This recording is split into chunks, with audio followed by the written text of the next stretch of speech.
Hinirang na third runner-up kagabi ang Festival Queen ng Kalibungan Festival mula Cotabato Province sa Sinulog Festival Queen 2026 na si Clarissa Marie Angelina Westram, kung saan nakalaban nito ang 19 na mga kandidata mula sa iba't ibang bayan ng Cebu at ilang kinatawan mula sa iba't ibang rehiyon ng bansa.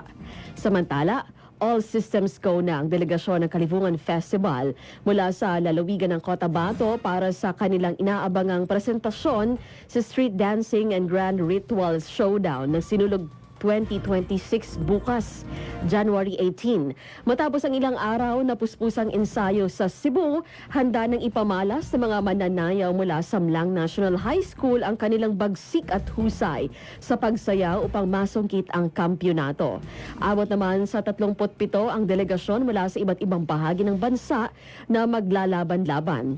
Kaugnay nito, muling nananawagan ng pamahalaang panlalawigan sa pangunguna ni Governor Emilio Talino Mendoza sa lahat ng mga kababayan nasa loob man o labas ng bansa na makiisa sa pagboto para sa ating delegasyon.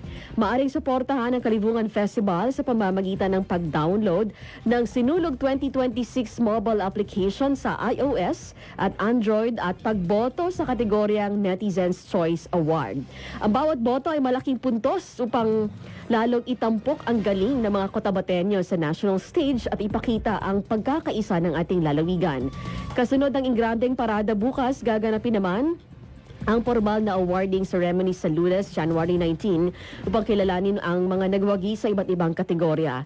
Patuloy ang panalangin at suporta ng buong probinsya para sa kaligtasan at tagumpay ng mga delegado. Inaasahan ng mga paglahok na ito ay hindi lamang mag-uuwi ng tropeyo, kundi mas magpapatatag pa sa turismo at pagkakakilala ng Cotabato bilang sentro ng talento at makulay na tradisyon sa Mindanao.